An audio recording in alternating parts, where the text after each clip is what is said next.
Welcome all to this tutorial. Today I'm just going to continue talking about tar. I know that the subject can be a bit tedious and perhaps a bit tiresome from time to time, but it is one of those vital things that you do need to know, and it will be expected of you as a network administrator, as a system administrator, to know these sort of things. Anyway, I won't bother you for much longer, I promise you, with tar, but there are a few more things which we really need to go over.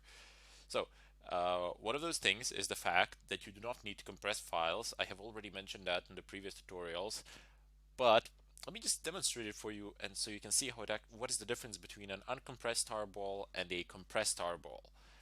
Let's go ahead and type in ls here in our home directory. Type in tar -cvf space. How shall we name this? We shall name this tarball.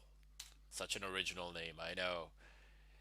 Dot tar space, and now we can put things into it. We just specify the things that we want to place into it.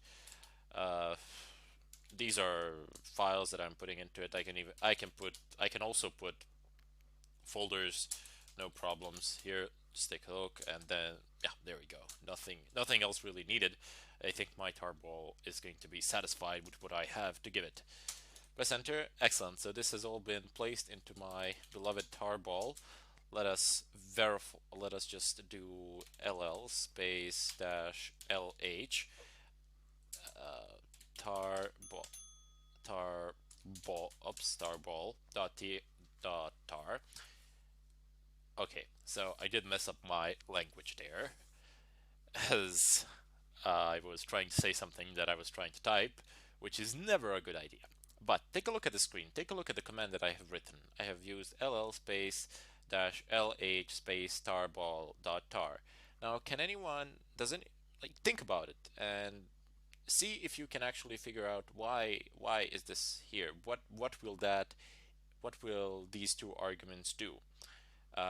Take a look at the h and try to remember what do we use h for with ls or ll. Press enter, and in case you didn't figure it out, here is your answer. 28 megabytes. Without this, we would just get a size in kilobytes, and we do not want to actually convert that. So this is an unpackaged tarball, and it's 28 megabytes. However, now we want to compress it, and let's use bzip2 actually. Tarball.tar. Press enter. It should finish sometime today, hopefully. Any moment now, please. There we go. Let us use the ll command once again.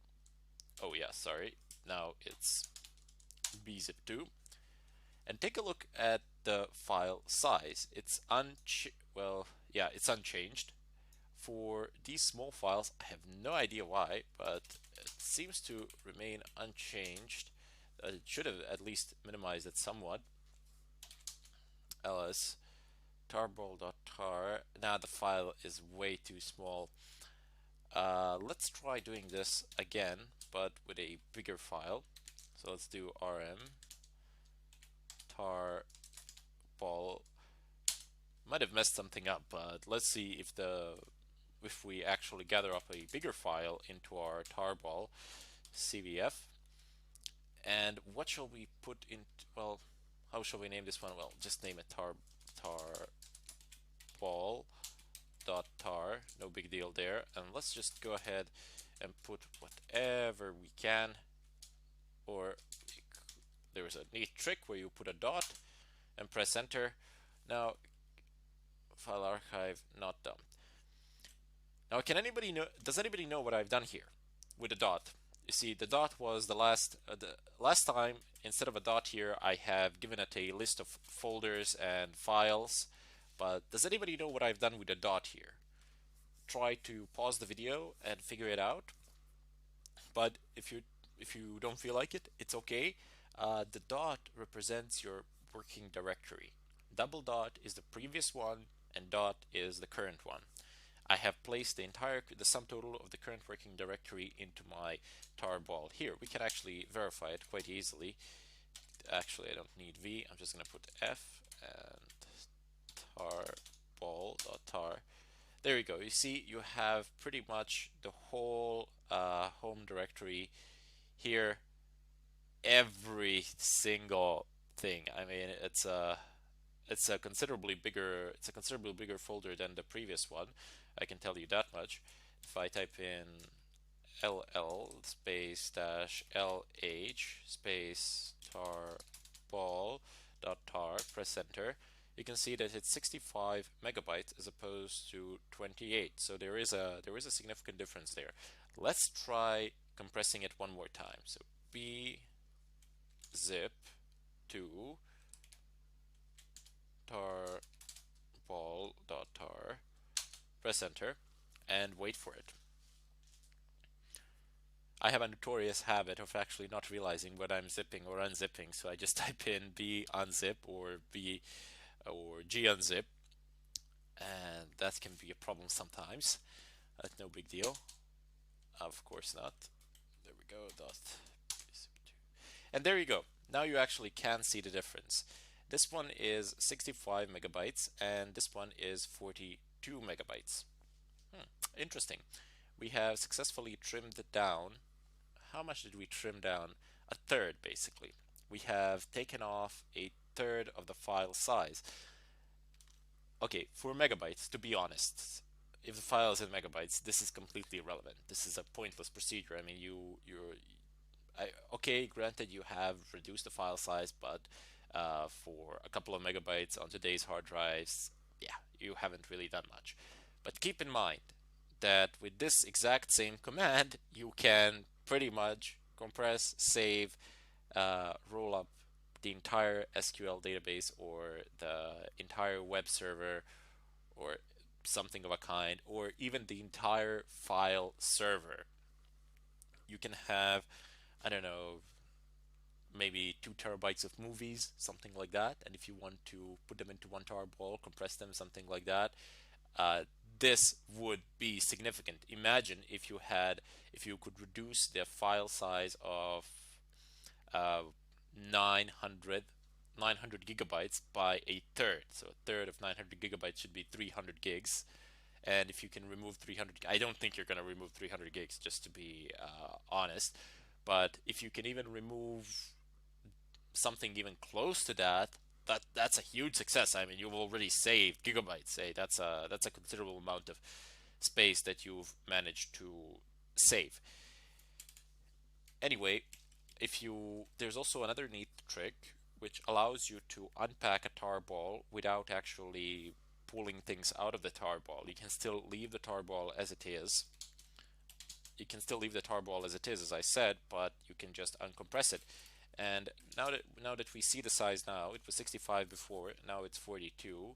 Let's go ahead and type in b unzip to tarball, press enter. I just need to wait for it a little bit.